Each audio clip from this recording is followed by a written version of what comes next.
Les mauvaises nouvelles se sont succédées. On a eu France Travail, la CAF qui ont été piratées. Free a confirmé un piratage de données de 19 millions d'abonnés. Plutôt, c'était SFR. Il y a quelques jours, c'est Amazon qui a confirmé un vol d'informations. On parlerait de 2,8 millions de lignes de données concernant ses salariés. On peut également citer Picard, fuite de données qui concerne 45 000 clients, ou encore Molotov. Alors, perte de données, est-ce qu'on peut stopper cette hémorragie? Pour en parler, deux invités aujourd'hui. Pauline Lausson, bonjour. Bonjour. Vous êtes directrice des opérations cyber de Cybelle Angel, société française de cybersécurité qui est spécialisée dans la gestion de la surface d'attaque externe. Ça veut dire que tous les jours, vous allez scroller la toile, plus de 6 milliards de points de données, pour identifier des actifs d'entreprise qui seraient éventuellement exposés publiquement. Alors, c'est quoi? Des marques, des fichiers, justement? En fait, nous, ce qu'on va aller chercher, c'est on va utiliser les mots-clés de nos clients. Donc, ils vont être les noms des marques, les adresses IP, les noms de domaine. Et en fait, on va aller en effet à la recherche en fait, de ces mots-clés à travers en fait, un peu tout Internet, différentes parties. Et nous, ce qu'on va chercher, c'est vraiment ce qui est exposé à Internet. Donc, on ne va pas faire de la brute force, on ne va pas chercher là où les portes sont fermées. Mais en fait, on se rend compte qu'en allant chercher sur ces couches qui sont laissées finalement en accès libre, en fait, on trouve énormément de données, énormément d'informations qui peuvent être critiques dans un certain nombre de cas pour nos clients. Donc, et j'ai une anecdote, j'ai rencontré un de vos clients aux assises de la cybersécurité à Monaco qui m'a dit, alors quand on a une alerte de Cybelle Angel, il faut agir très très vite, parce que derrière, ça veut dire qu'il y a une menace justement d'exploitation cybercriminelle des données. Nous, la démarche, c'est vraiment d'aller chercher ce qui est critique, et donc de ne pas créer du bruit, ce qui est souvent un problème en cybersécurité. Donc en général, quand on embête nos clients avec des alertes, c'est qu'il se passe vraiment quelque chose. Ouais, bon. À côté de vous, Arnaud Pilon. Alors, durant 10 ans, vous avez travaillé pour l'ANSSI, la grande agence nationale française de sécurité des systèmes d'information. Vous avez notamment été responsable des activités d'investigation numérique et du pilotage des incidents de sécurité visant des intérêts de l'État. Aujourd'hui, vous êtes le responsable des activités de réponse aux incidents de Synactive, qui est une référence française aussi en matière d'évaluation en cybersécurité, et puis aussi de sécurité offensive. Bonjour à tous les deux. Je voulais démarrer avec ce que nous dit la CNIL, donc notre gardienne des données personnelles finalement en France, qui nous dit que ça va être une année record en matière de vol de données pour la France. Rien qu'au début de l'année, en l'espace de 2 mois, un Français sur 2 a vu ses données personnelles compromise, a résumé sa présidente, Marie-Laure Denis. Alors, sans rentrer dans le détail, parce qu'on va le faire au fil de ce talk, mais déjà, est-ce que oui ou non, vous pensez qu'on peut faire quelque chose pour stopper cette hémorragie de données ? Faut être positif. Je pense que c'est important. Nous, on travaille dans ce secteur-là au quotidien. C'est ce qu'on fait, protéger nos clients de ces potentielles menaces, notamment les fuites de données. Oui, ça demande du budget, ça demande de l'effort, des équipes, que ce soit en interne, en externe. Mais je pense que oui. Vous répondez oui. On va voir justement comment, pourquoi. Et vous répondez oui, non, peut-être ? Là, faut être aussi positif dans le sens où il existe des solutions techniques, il existe des solutions, la cybersécurité, c'est la sécurité informatique auparavant. Il existe tout un tas de méthodes aussi, de méthodologies qui sont reconnues, poussées par l'ANSSI et d'autres entités. Après, ce qu'il faut voir, c'est que tout le monde doit bien percevoir ce risque aussi, cyber, et à tous les échelons de l'entreprise aussi, parce que c'est aussi des questions de moyens. C'est quelque chose qui doit être mis en place aussi régulièrement. C'est pas juste un outil qu'on va poser, c'est quelque chose de continu.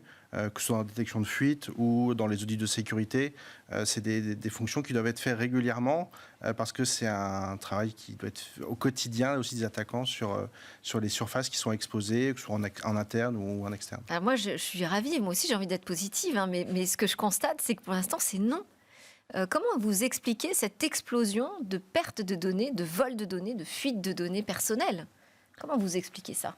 Alors peut-être que Arnaud. Déjà, dans un premier temps, on a parlé de quelques entreprises, ils hébergent beaucoup de données personnelles, beaucoup plus que l'année dernière, et ils en hébergeront beaucoup plus l'année prochaine.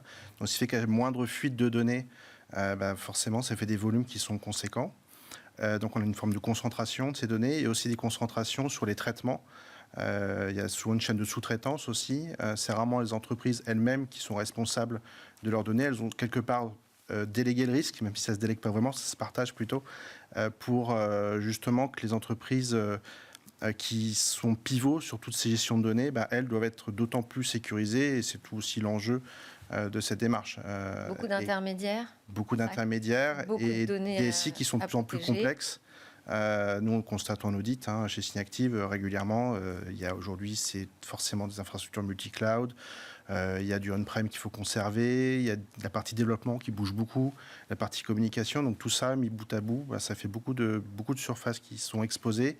Et si on rajoute à ça la sous-traitance, avec des intermédiaires qui sont plus ou moins je dirais, au fait des risques cyber, ça crée des... Et pourtant, on n'a jamais eu autant conscience quand même justement des risques, de l'importance de protéger ces données. Je ne veux même pas parler du règlement européen, le RGPD, mais enfin, ça fait quand même quelques années maintenant qu'on sait qu'il faut protéger ces infos. Oui, après, je pense qu'il y a quand même une multiplication de l'usage, finalement, de tous ces services-là, que ce soit typiquement combien de fois par semaine, peut-être, est-ce qu'on met des emails, mots de passe sur des sites, etc. Donc, finalement, on multiplie les acteurs à qui on va fournir de l'information. Et en effet, je pense que la sous-traitance, je pense que c'est un des points très importants. Nous, c'est pour ça qu'on se concentre sur l'extérieur de l'organisation. Parce que finalement, en fait, une entreprise, quand elle va se lancer sur un projet marketing, par exemple, ou même de construction d'un bâtiment, de déménagement de son organisation, en fait, il y a une multiplicité des acteurs qui vont avoir accès à l'information. Et les API, parce qu'on parle souvent aussi du problème des API, en fait, toutes ces applications qui accèdent au système d'information. Oui, tout à fait. C'est pour ça que nous, on a développé un nouveau produit en 2024 axé spécifiquement sur ces API externes, parce qu'on se rend compte aussi que c'est une nouvelle porte d'entrée qui peut permettre d'accéder à l'information, et souvent là, de la donnée, typiquement des données personnelles. Alors moi, je voulais savoir aussi comment ça se monnaie. Est-ce que ça a encore de la valeur? Parce que finalement, avec tout ce qui est exposé aujourd'hui, on se dit, bon, là, c'est bon, les cybercriminels, ils ont déjà toutes les infos nécessaires pour lancer leur campagne de phishing. Alors, ce sont des données qui ont de la valeur parce qu'elles vont permettre de favoriser, de simplifier certaines attaques. Le plus connu, c'est l'escroquerie, type phishing par SMS. Au plus vous avez d'informations sur une personne ou une entreprise. Mais est-ce qu'ils n'ont pas déjà tout? Alors, elles ont tout, mais il y a aussi la fraîcheur de l'information. C'est-à-dire qu'une fuite de données de Yahoo, par exemple, il y a 10 ans, qui était des millions, enfin, des fuites de données, en fait, c'est régulier, c'est très ancien. Alors, certes, il y a peut-être encore des mots de passe de l'époque ou des fuites de LinkedIn aussi qui sont peut-être encore valables, mais certainement que la fraîcheur de l'information est dépassée. Et donc, ça a aussi rafraîchi tout ça, même sur des adresses postales, sur des numéros de téléphone. Des IBAN maintenant. Qui n'a pas encore reçu un SMS sur un ancien, lié à une ancienne adresse, par exemple postale, si vous avez déménagé. Donc, il y a aussi ça. Et il y a aussi le croisement des bases. Généralement, on se focalise sur un leak de données, une fuite de données, mais les attaquants, eux, ils prennent ça largement, ils vont croiser les bases et ça enrichit d'autant plus la connaissance si on doit préparer une attaque sur une personne, une usurpation d'identité ou plus largement. Et si on regarde ce que ça... Quelles sont les conséquences? Parce que bon, alors à chaque fois, on reçoit un mail qui nous dit alors attention, vos données sont piratées, mais bon, rassurez-vous, il n'y a quand même pas vos coordonnées bancaires. Bon, bref. Quelles sont les conséquences pour les individus qui sont visés par ces vols de données, pour les entreprises, et j'ai même envie de dire pour l'économie peut-être même du pays?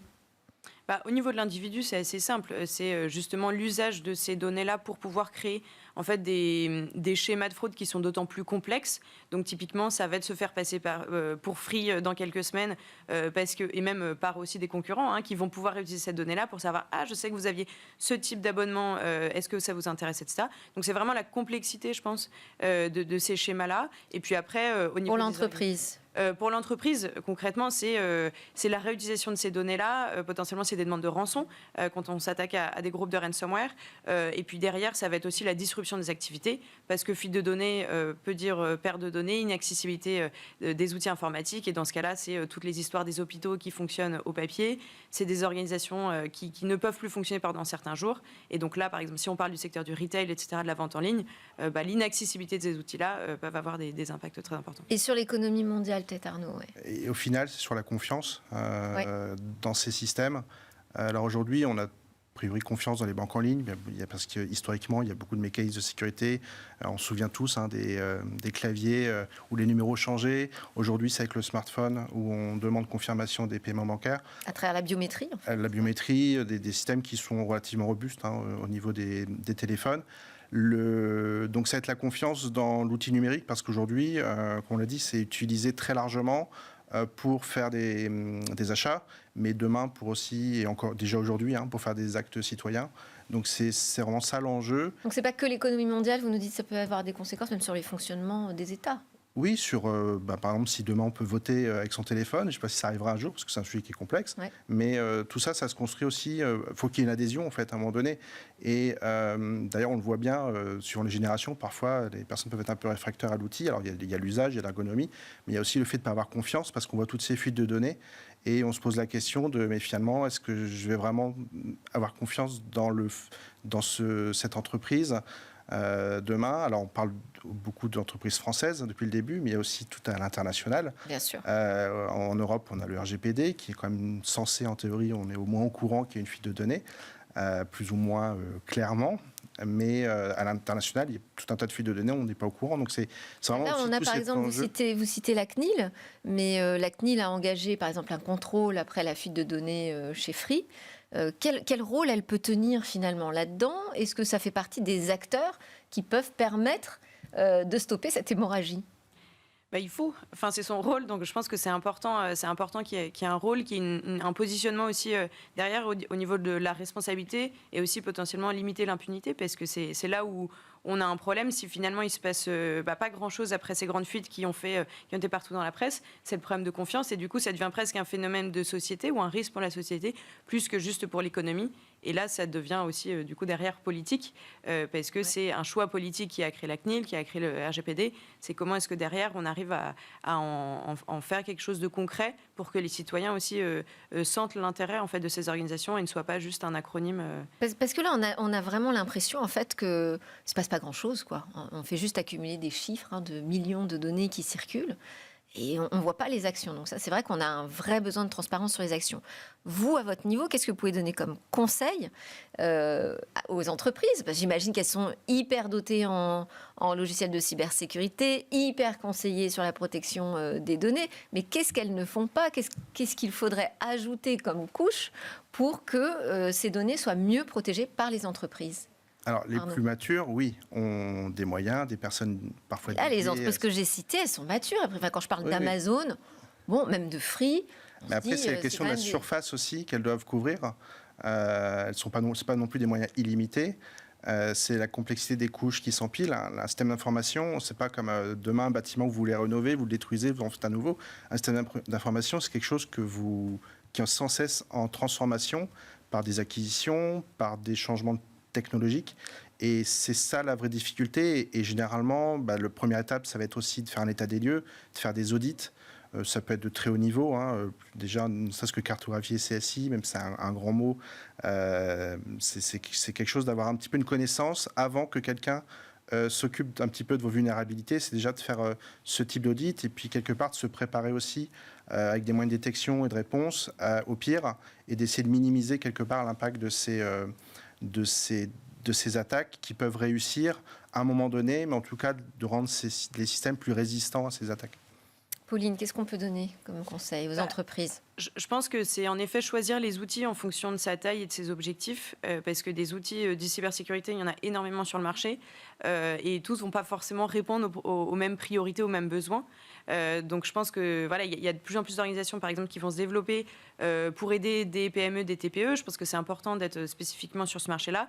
Et sur les grandes organisations, se dire que c'est toujours un travail continu. La surface d'attaque, elle augmente constamment.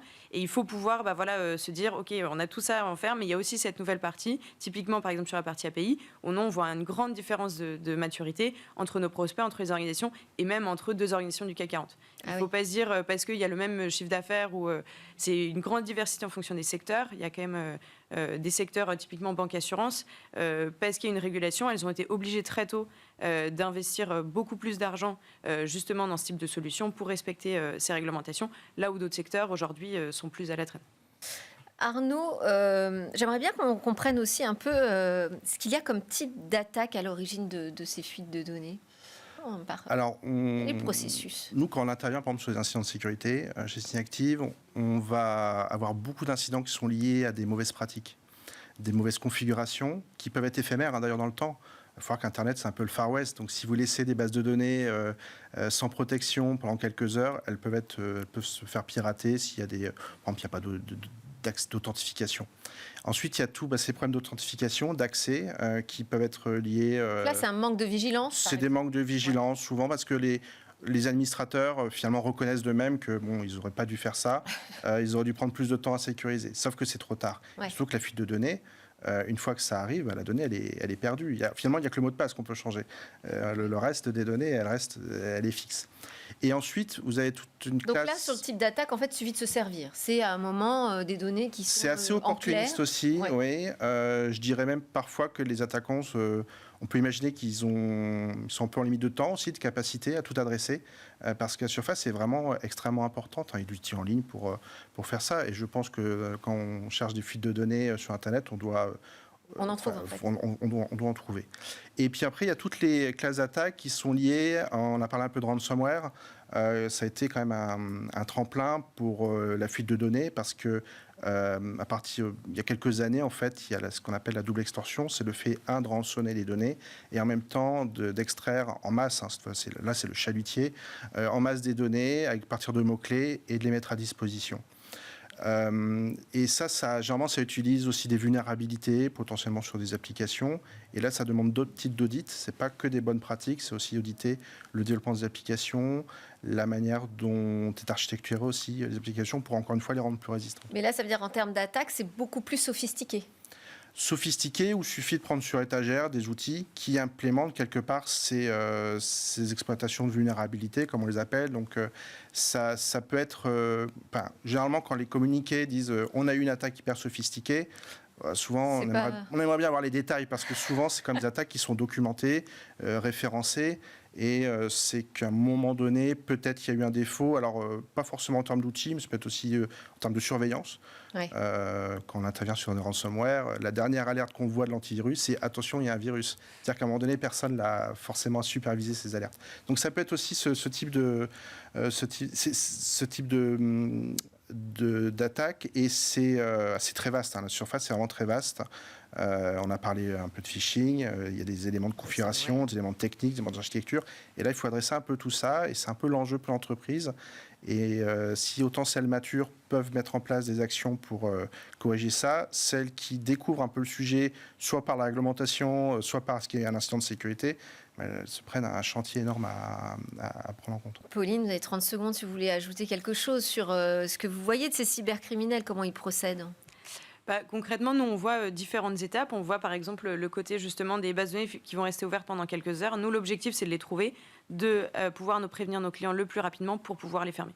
Donc, il y a vraiment cette étape de monitoring continu. Je pense que l'audit est très importante. Il faut aller proactivement tester des choses. Et en même temps, nous, on est là de manière, entre guillemets, un peu passive versus le pentest, de se dire, au quotidien, 24/7, nos crawlers, ils sont là, ils vont chercher de la donnée pour pouvoir identifier ces fuites. Mais donc, ça veut dire que les cybercriminels font la même chose, en fait. Ils scrollent et ils sont à la recherche de ces données qui sont disponibles à un moment, à un instant T. Exactement. Et ça peut être, nous, on va être sur toutes les adresses IP, sur des protocoles de serveurs, mais ça peut être aussi sur des plateformes, par exemple, comme GitHub, qui vont être utilisées par énormément de développeurs et qui vont pas se rendre compte, en fait, que juste, ils utilisent ces outils qui sont ouverts finalement à n'importe qui.